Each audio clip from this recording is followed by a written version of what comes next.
Olá, pessoal, tudo bem? Vamos para mais uma aula gravada, continuando dentro do assunto de poder constituinte. Nós tivemos uma aula sobre poder constituinte originário.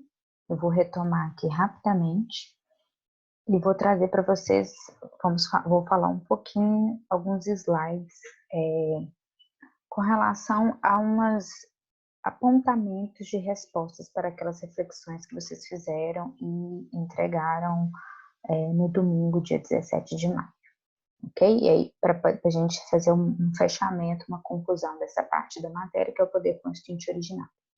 Em seguida, eu já vou entrar no poder constituinte derivado, ok? E nas espécies de poder constituinte derivado, e aí eu vou dividir essa primeira parte do poder constituinte derivado em 2 vídeos para esta semana. E no segundo vídeo vocês verão as orientações para a atividade que a gente vai fazer para a semana que vem, ok? Então vamos lá, deixa eu trazer a tela aqui para vocês. Bom, para fazermos o fechamento do poder constituinte originário, deixa eu só aumentar aqui um pouquinho.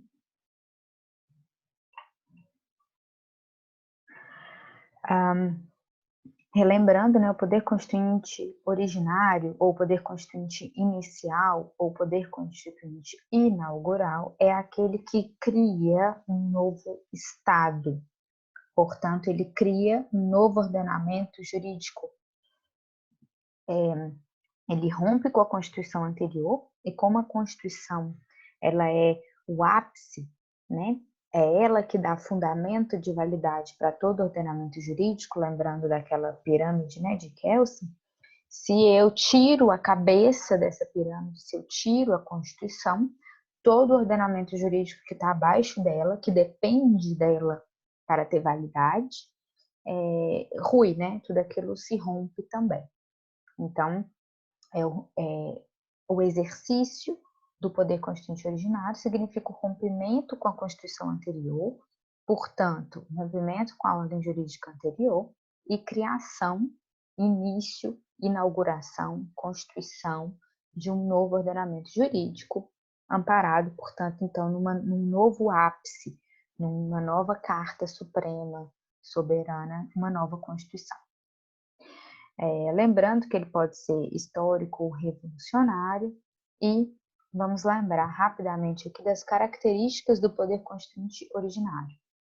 Inicial, autônomo e independente, incondicionado, soberano na tomada de decisões. Então, todas aquelas decisões políticas que nós mencionamos, né, para as constituições dogmáticas, todas aquelas decisões políticas serão tomadas de forma soberana pelo poder constituinte originário no momento em que ele estiver sendo exercido, no momento em que ele estiver sendo formalizado, ou seja, no momento em que estiver sendo elaborada uma nova Constituição.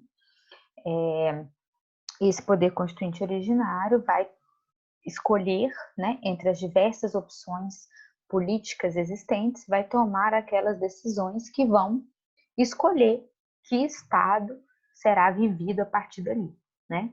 Como iremos limitar esse Estado, quais direitos individuais serão adotados e, portanto, serão garantidos, como se dará essa garantia, como se dará o exercício do poder nesse novo Estado, tudo mais. Não preciso ter nenhum compromisso, seja ele político, principiológico, ou não preciso também ter nenhum compromisso jurídico com o que existia anteriormente. Afinal, a própria existência do poder constituinte originário significa um rompimento completo, né? Um rompimento político, um rompimento social, um rompimento cultural e também um rompimento jurídico com o que existia anteriormente. Então, eu vou tomar novas decisões políticas, eu vou tomar novas decisões jurídicas e eu não preciso respeitar nada do que existia anteriormente. Fazendo as ressalvas, né, justamente das reflexões que a gente fez no final da aula de poder constituinte originário. Ele é um poder de fato, ele é um poder político, e ele tem essa característica de ser pré-jurídico, porque ele fica justamente naquele vácuo jurídico em que eu rompi com a ordem jurídica anterior, então ela não existe mais, ela não me serve mais, ela não me representa mais, eu retirei a legitimidade dela, e eu passo ali por um momento de efervescência social, passo ali por um momento revolucionário, onde essa sociedade precisa de um tempo, né? Semanas, meses, anos, aí vai depender do caso, vai depender da situação, para que essa sociedade consiga se organizar e criar um novo ordenamento jurídico. Então, ele tem essa natureza pré-jurídica justamente porque quando ele está sendo exercido de fato, quando ele está nesse movimento social, político ali de organização da sociedade, ele não se reporta nem à ordem jurídica anterior e nem à ordem jurídica nova, porque ela ainda não existe, ela está em construção. E por isso pré-jurídico, porque é justamente do resultado do exercício desse poder constituinte originário que vai nascer um novo jurídico, que vai nascer o que é jurídico ou não. Então, é esse poder constituinte originário que vai dizer, a partir de agora, o que é jurídico, o que não é jurídico, o que é constitucional, o que não é constitucional, o que será legal, o que será ilegal. E permanente, por conta de que, no sentido de que a titularidade jamais pode ser retirada do povo, ok? Isso é inerente ao conceito de poder constituinte, então eu estou falando de estados constitucionalistas, né? Não estou falando de estados absolutistas. Se mudarmos para um estado totalmente absolutista, que não vai se sujeitar a uma Constituição, aí eu vou estar tratando de uma outra teoria do Estado, uma outra teoria política. Se eu estou falando de poder constituinte originário, do conceito dele, que a titularidade dele seja do povo. O exercício, como se dará o exercício, aí talvez sejam outros 500, tá? Esse exercício pode ser por meio de representantes, esse exercício pode ser usurpado, como veremos agora nas reflexões das questões que eu propus para vocês. Mas o importante é que ele é sempre latente e ele sempre pertence ao povo. Então, o povo pode exercer todo ano, se isso fosse possível na prática, né? Ou pode exercer a cada 100 anos, a cada 500 anos, enfim, depende da organização, da vontade política desse povo, ok? Mas o fato de ter passado muito tempo não retira a titularidade do povo. Mas, durante a história desse povo, por exemplo, no caso do Brasil, a gente tem o mesmo povo, essa noção de nacionalidade, a gente pode dizer que esse povo brasileiro, podemos dizer que ele existe, né? Esse reconhecimento cultural de nacionalidade, ele existe desde o Império, desde a independência de Portugal. Ok? Só que nós vimos que de 1824 para cá nós passamos por várias constituições, então nós rompemos e criamos estados brasileiros novos. Mas então mesmo o povo titulado Poder Constituinte Originário exerceu mais de uma vez ao longo dessa história do povo brasileiro, ele optou por exercer mais de uma vez o seu Poder Constituinte Originário. Mas nós vimos, ao estudar o histórico das constituições brasileiras, que esse exercício se deu de formas bastante diferentes. E podemos sempre, em todas as ocasiões, em todas as constituições brasileiras, nós podemos sempre questionar a legitimidade desse exercício. Nós podemos questionar o quanto esse exercício de fato estava vinculado ao titular ou não. Então, vamos seguir para as reflexões, que talvez isso fique um pouco mais claro. Bom, as respostas que eu estou propondo para vocês não são respostas prontas, é claro, são os meus apontamentos, são questões que eu gostaria que vocês refletissem, né, ao elaborar a resposta de vocês. Vamos lá. Sobre o poder constituinte originário e os direitos adquiridos. Eu coloquei da seguinte forma. O poder constituinte originário não está obrigado a observar os direitos adquiridos, ok? Porque a regra relembrando aquelas características que nós já trouxemos e já acabamos de revisar do poder constituinte originário, ele é ilimitado, ele é inicial, então ele que dá início, ele é autônomo, ele é soberano, ele é independente. Então, ele não tem nenhum compromisso com direitos adquiridos sobre uma ordem jurídica que não existe mais. Mas, e aí eu quero propor para vocês, trouxe aqui uma decisão de um recurso extraordinário do STF, que traz o seguinte: já se firmou a jurisprudência dessa corte, do STF, no sentido de que os dispositivos constitucionais têm vigência imediata, alcançando os efeitos futuros de fatos passados.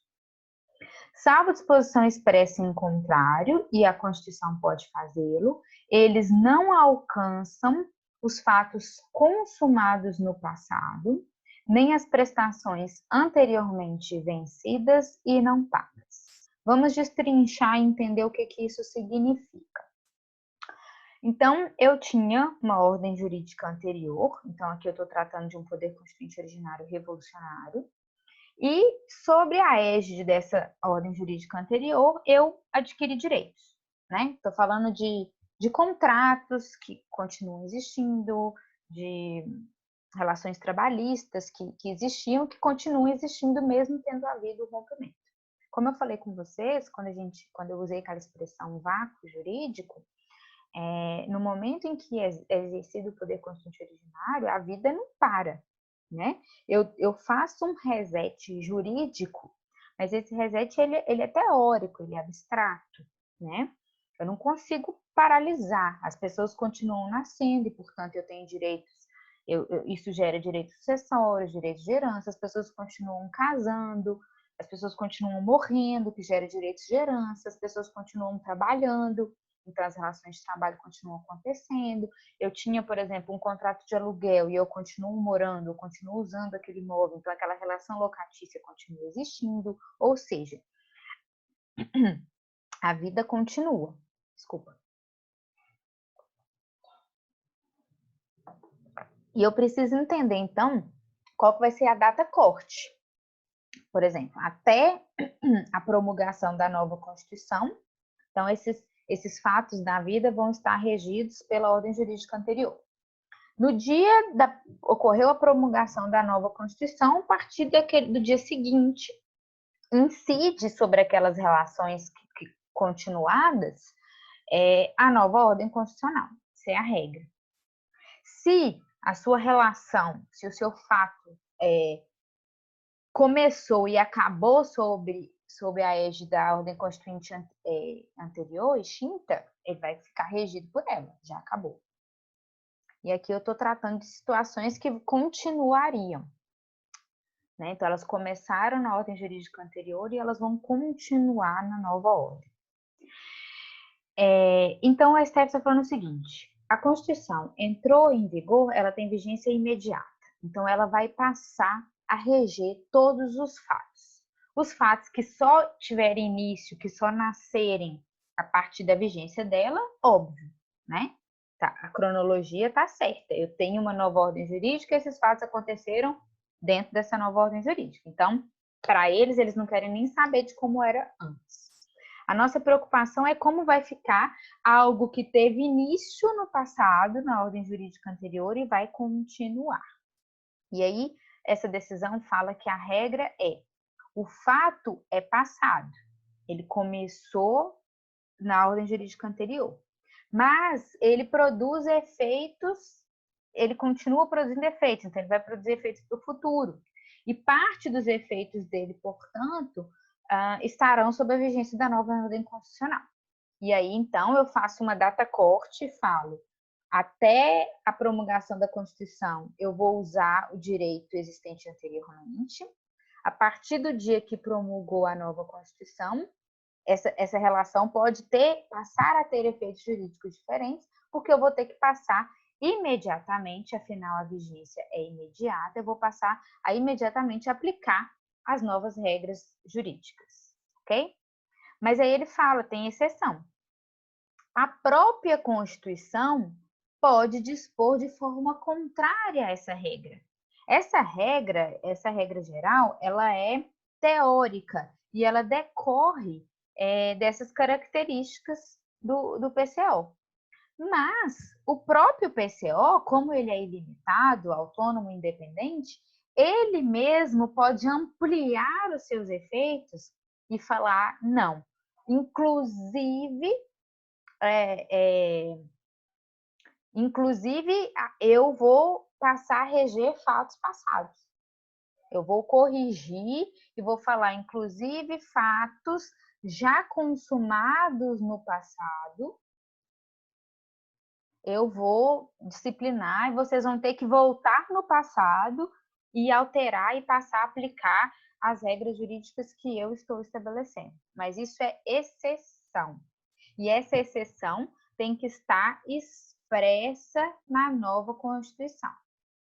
Tá? Então, o próprio PCO, como decorrência do fato dele ser ilimitado, dele ser soberano e independente, ele mesmo pode dizer, não, eu vou, mais do que reger daqui para frente, eu vou sim interferir e mudar as consequências jurídicas de fatos passados.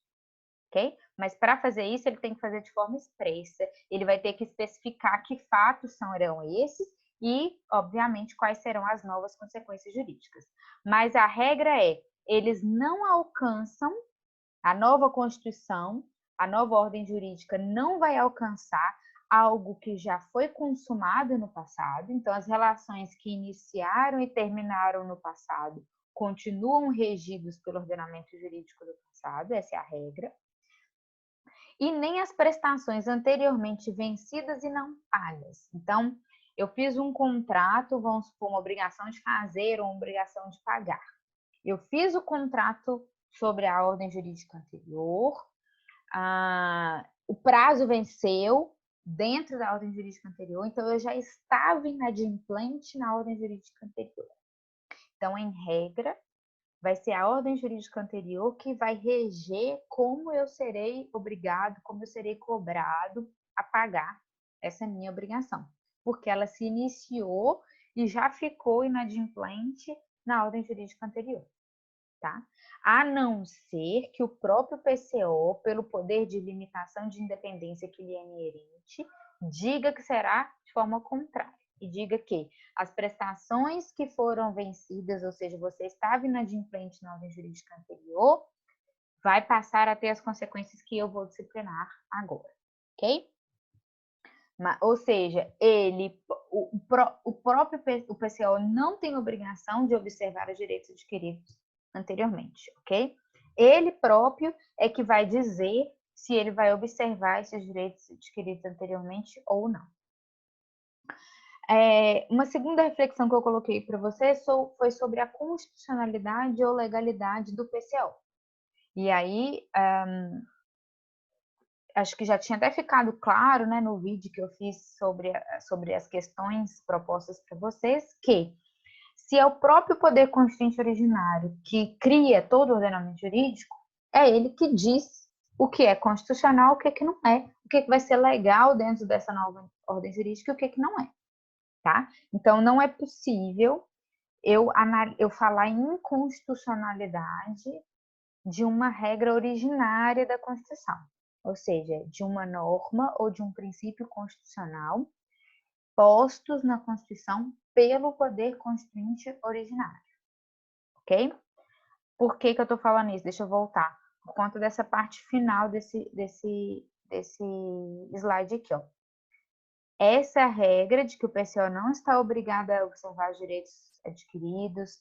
Da mesma forma, essa regra de que não podemos questionar a constitucionalidade de uma norma constitucional posta pelo poder constituinte originário. Isso é diferente, já vou começar a fazer o link com o poder constituinte derivado, que nós vamos entrar em breve. Para o poder constituinte derivado é diferente, tá? Isso aqui vale para o originário, para as normas que estão na nossa Constituição desde 1988, que foram postas pela Assembleia Nacional Constituinte, ok? como exercício do poder constituinte originário. Se eu estiver falando de exercício do poder constituinte derivado, vamos começar a ver que as respostas serão diferentes. Então, vamos lá. Então, o poder constituinte originário é o que diz que é constitucional ou não. Então, eu não posso questionar a constitucionalidade dele. Aqui eu gostaria de abrir um parênteses para aquelas propostas de limitação ao poder constituinte originário, que nós também refletimos durante a aula. Do poder constituinte originário está limitado por princípios de direito natural, por princípios da razão, por princípios de moral, por princípios de direito internacional, pelo princípio da vedação ao retrocesso, pelo princípio da dignidade da pessoa humana, ok? Então, com essa ressalva, fecho parênteses, eu não posso discutir a constitucionalidade. Ele sempre vai ser constitucional, porque é ele que diz o que é constitucional e o que não é. Mas eu posso questionar a sua legitimidade, eu posso questionar o exercício do poder constituinte originário. Por quê? Nós falamos em classificações das constituições que as classificações podem ter origem, quanto à origem, elas podem ser promulgadas ou outorgadas. Ou seja, e falamos que a Constituição outorgada, como tivemos hipóteses, né, aqui no Brasil, quando ela é outorgada é justamente quando eu tenho um agente político divorciado da representação popular e ele se investe de um poder político, ele se investe de uma legitimidade maior ou menor, enfim, podemos questionar isso, mas de alguma forma ele se investe de um poder político que o capacita de impor, de outorgar uma Constituição. E aí, ele não está rompendo com a ordem jurídica anterior e não está inaugurando uma nova ordem jurídica? Então, eu estou tratando de um exercício de um poder constituinte originário? Sim, senhor. Ué, mas o poder constituinte originário, a titularidade dele é o povo. Se eu tenho um poder constituinte originário exercido por um agente político divorciado do povo, o que acontece? Acontece uma usurpação do exercício do poder constituinte originário. Esse agente político revolucionário, ele se investe de uma força política, daquele poder de fato, daquele poder político, que é uma característica do PCO. Ele, por algum motivo revolucionário, por força, por uma questão moral, por uma questão religiosa, por uma série de questões sociais, sociológicas, né, políticas, ele consegue se investir desse poder político e consegue, então, impor uma nova ordem constitucional, um novo ordenamento jurídico.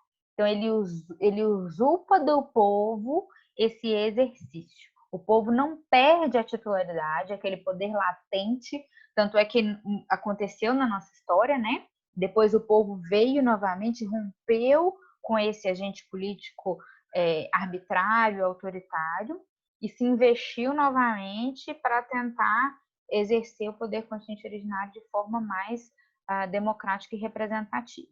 Mas é possível, né, que ocorra nas constituições outorgadas, se dá esse exercício, vamos dizer, ilegítimo do poder constituinte originário, porquanto divorciado da representação popular. E o poder constituinte originário ele pode se expressar, então, ou por meio de outorga, né, quando esse agente político usurpa do povo, ou então através de uma Assembleia Constituinte, que vão ser os representantes do povo.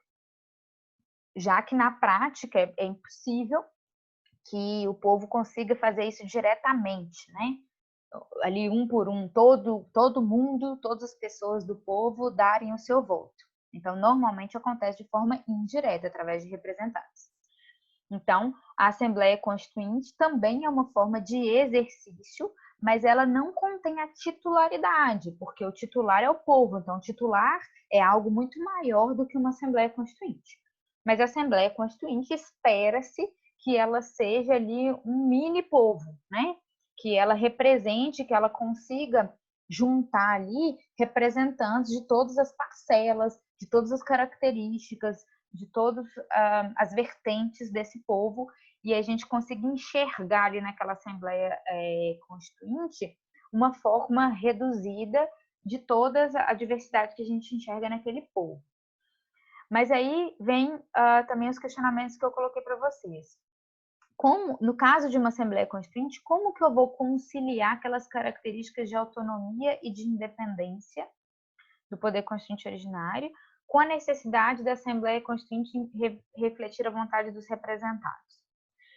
Bom, nós dissemos que o exercício do poder constituinte originário tem que ser autônomo e independente, soberano nas suas decisões. Então, significa que a partir do momento que o povo entrega para esses representantes, né, passa essa procuração, transfere para esses representantes o poder, a capacidade de exercer em nome do povo esse poder constituinte originário, significa que na hora que senta naquela cadeira, aqueles constituintes eles se tornam autônomos e independentes?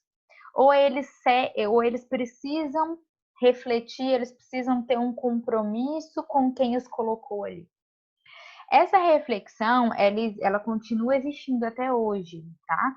Em termos de teoria do Estado, em teorias políticas, ainda se discute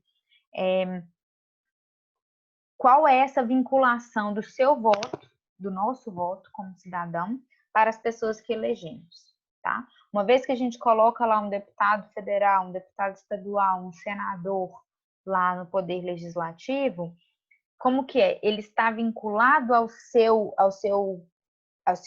conjunto de eleitores?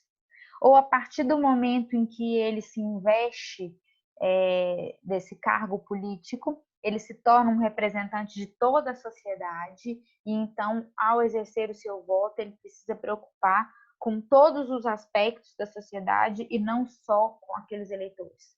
Ou ele está vinculado à ideologia daquele partido, à ideologia daqueles eleitores, tá? Isso é uma grande discussão aqui para efeitos jurídicos, direito constitucional.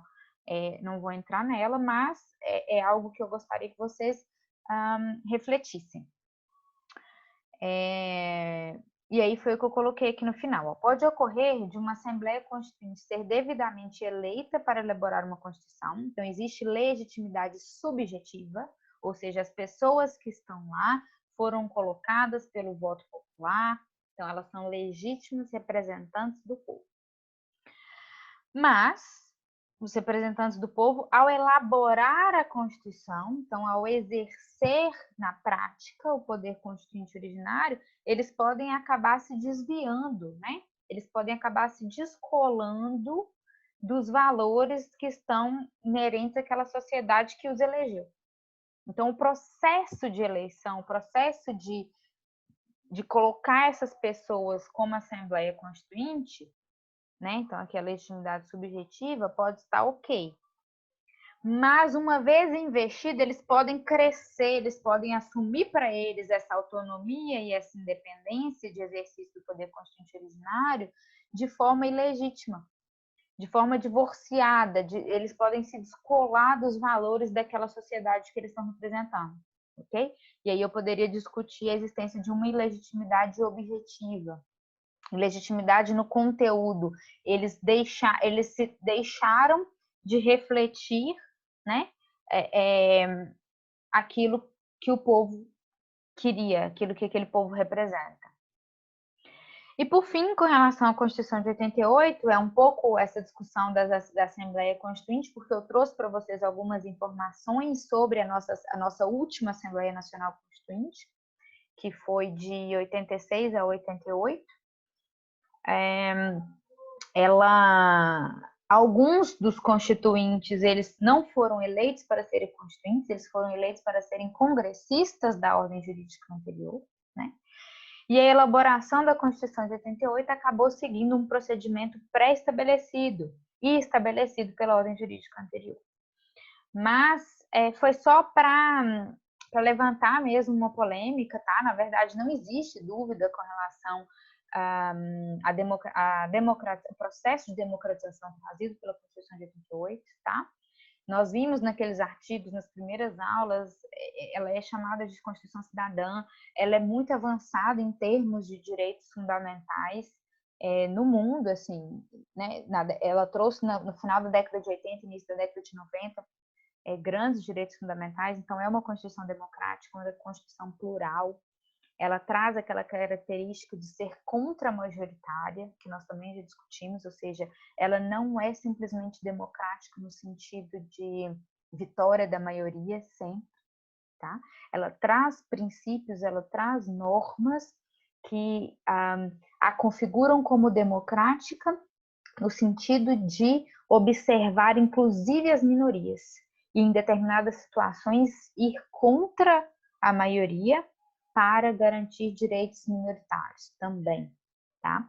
E ela é exercício do poder constituinte originário, porque conceitualmente, sempre que houver o rompimento de uma ordem jurídica anterior, o rompimento da Constituição anterior e a elaboração de uma nova Constituição, de uma ordem nova jurídica, eu tenho sempre o exercício do poder constituinte originário. O que não me retira, de novo, a possibilidade de questionar. Foi usurpado do povo? Foi, de fato, um exercício legítimo pelo povo através de representantes legítimos? A questão da legitimidade, o nível de representatividade, eu posso questionar. Mas nós vimos naqueles artigos que foram...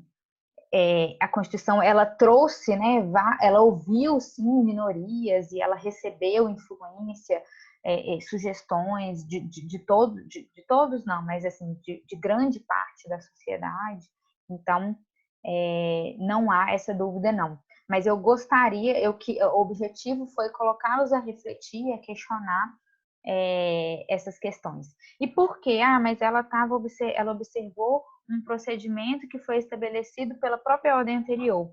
Sim, mas o poder constituinte originário, na sua autonomia e na sua independência, ele pode, inclusive, assumir, né? Eu quero usar esse procedimento. E aí, a partir do momento em que ele usa, de fato, esse procedimento previamente estabelecido, ele legitima, né? Ele consagra, ele consolida aquela situação como uma escolha política do poder constituinte originário. Aquela regra procedimental estava estabelecida pela Constituição anterior, pelo ordenamento jurídico anterior. Então, o PCO não tinha nenhum compromisso com ele. Poderia falar, ótimo, muito obrigada por você ter trazido, né, aberto o espaço para o exercício do poder constituinte originário e já ter trazido esse procedimento, mas vou rasgar ele aqui, não quero usar. Ele poderia ter feito isso, mas ele tomou a iniciativa, né, de forma mais ou menos autônoma e falou, me dá aqui esse procedimento, já está pronto, já está colocado aqui, que eu vou seguir esse procedimento. Então, isso não invalida, né? Isso não torna menos poder constituinte originário isso ter acontecido. Que, inclusive, eu já tinha chamado a atenção para vocês também, que vocês devem ter visto, quando os grupos foram apresentando as diversas constituições brasileiras, a gente viu que muitos instrumentos, muitas ferramentas, muitos direitos fundamentais, eles foram sendo copiados de uma Constituição para outra, né? Então, não é porque eu estou revolucionando, não é porque eu estou rompendo com a ordem jurídica anterior, que eu preciso simplesmente desconsiderar tudo aquilo que já foi vivenciado por aquela sociedade, né? Então, o que continua fazendo sentido para esse povo, o que continua fazendo sentido para essa nação, eu posso continuar usando no meu novo ordenamento jurídico. E aí eu vou fazer modificações pontuais onde eu entendo. O que não faz mais sentido, por exemplo, pena de morte, escravidão, são coisas que nós deixamos para trás há muito tempo. Mas uma série de questões, direitos sociais, são coisas que nós vamos incorporando, né? E não simplesmente rasgando e deixando para trás. Bom, agora eu vou encerrar esse vídeo, só para efeito de ficar um pouco mais fácil, né? De vocês assistirem, e aí a gente já começa, já vamos, nos vemos no próximo vídeo de poder constituinte derivado.